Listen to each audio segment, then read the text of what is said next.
돈 많은 척하는 애들은 저리 가. 네 연봉을 내 어깨에다 거니까. I'm way too fly to be one of y'all. 내 위치에서 너 숨을 못 쉬어. Coucou, c'est Amy G et on se retrouve pour la deuxième vidéo. La deuxième vidéo va parler du rap d'Afrique du Sud. Je reviens d'un voyage en Afrique du Sud et je me suis dit tiens, vu que je parle du rap dans tous les pays, pourquoi je ne prendrais pas le rap d'Afrique du Sud? Et c'est parti pour le rap d'Afrique du Sud.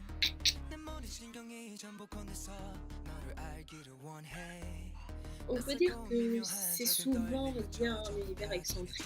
Le rap sud-africain est maintenant bien reconnu et pourra même dépasser les frontières d'Afrique du Sud. Par exemple, si on a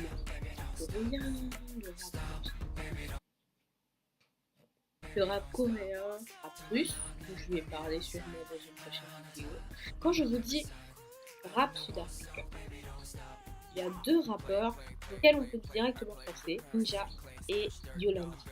Deux rappeurs auxquels on pense dès qu'on parle du rap sud-africain. Ils ont une culture zef et du coup ils l'introduisent dans leur musique. Et c'est ce qui la rend encore mieux. On peut aussi définir le rap sud-africain en un seul mot, tie and twerk. Je vais l'écrire là.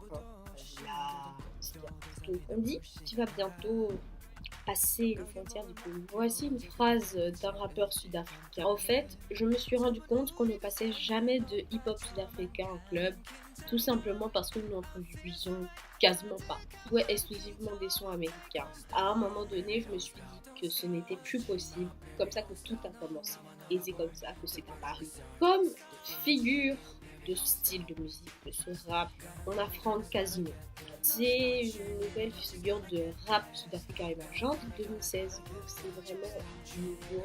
Et son allié DJ Speed Pasta. Dès que tu entends le nom Speed Pasta, tu sais que le gars est méga rapide quand il rappe. En vrai, il n'est pas si rapide que ça. Mais il est très jeune. J'ai pas pu avoir son âge vraiment, parce que je mettrai sûrement dans la description. Frank, il a créé un groupe de rappeurs audacieux. C'était écrit dans le site. Donc c'est rappeur audacieux.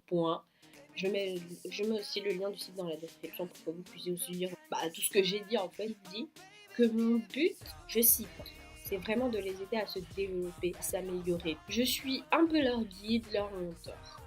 C'est le gourou. En été 2016, il sort un titre qui s'appelle Le Maillot. Ne pensez pas à la mayonnaise tout de suite, arrêtez, c'est pas drôle. Vraiment pas. C'était un tube en puissance, et évidemment dans lequel on peut retrouver Tellaman, Young Swiss, Shane Eagle et évidemment Frank Casino. Évidemment, il y a aussi d'autres jeunes rappeurs, Nasty C.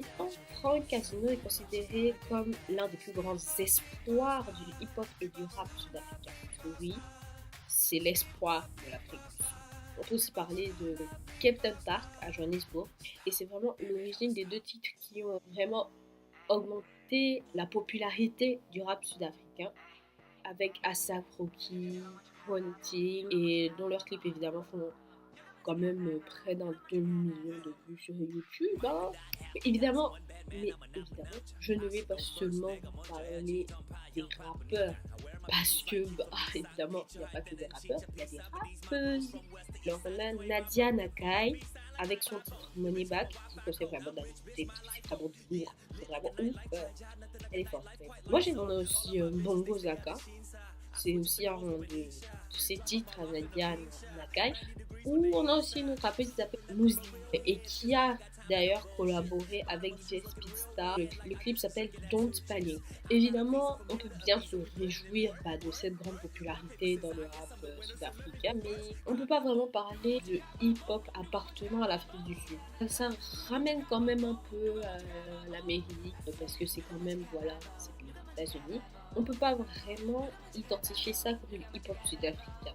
Parce qu'il a existé par le passé un hip-hop qu'on peut qualifier de fondamentalement propre à l'Afrique du Sud, dit DJ Speedstar, du mouvement Cash Tamila. Et là où on peut dire qu'il y a eu vraiment du vrai hip-hop sud-africain, que c'est vraiment apparu, on n'est plus trop dans le hip-hop proprement sud-africain. Ce mouvement, donc Cash Tamila, a donné un autre mouvement, c'est le Skanda.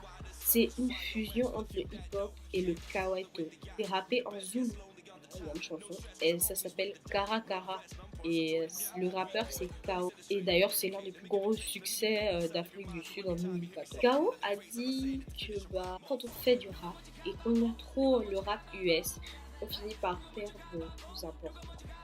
Il a dit, je cite, on a pris des beats US et on y a ajouté nos propres paroles en zoulou. Mais le son ne sonnait pas correctement. C'était pas nous en fait. Notre pays est motivé par la musique. Tu auras beau mettre les paroles les plus intellectuelles sur ton morceau. Si ce dernier n'entre pas en connexion directe avec les gens de ton pays, tu feras mieux de la fermer. Il dit aussi que le hip-hop US avait tendance à dénaturer l'ADN du hip-hop sud-africain. Il est clairement méchant, il n'aime pas ça. Je trouve qu'il a raison quand même parce que on peut pas affirmer que c'est du hip-hop venant d'un pays si tu n'arrives pas à faire aimer ça aux gens de ton pays ou à réussir à introduire ta culture, ta langue dedans. Bon, par contre, on a DJ Speed Pasta qui veut jouer les thugs. Il dit, je cite, je ne vois pas pourquoi notre musique ne serait pas considérée comme du hip-hop sud-africain. Et puis, qu'est-ce que ça veut dire exactement? Le fait de chanter en zoulou, ça ne fait pas de toi un artiste forcément sud-africain. En ce qui lui concerne, je ne souhaite pas me restreindre parce que je veux que cette scène s'exporte et soit comprise de tous. Pour moi, cette nouvelle génération, il s'agit de faire de la musique pour le monde et pas seulement pour l'Afrique du Sud. Qui dit clairement que c'est pas parce que tu rappes en zoulou que c'est forcément du rap sud-africain, mais si tu rappes en anglais, ça peut très bien être associé à du rap sud-africain. Tout le monde peut écouter du rap sud-africain parce que c'est vraiment bien. Voilà, c'est la fin de la vidéo. J'espère que vous avez apprécié. Merci d'avoir regardé la vidéo. J'espère que vous kiffez Hey Niji. Et je vous retrouve pour une prochaine vidéo.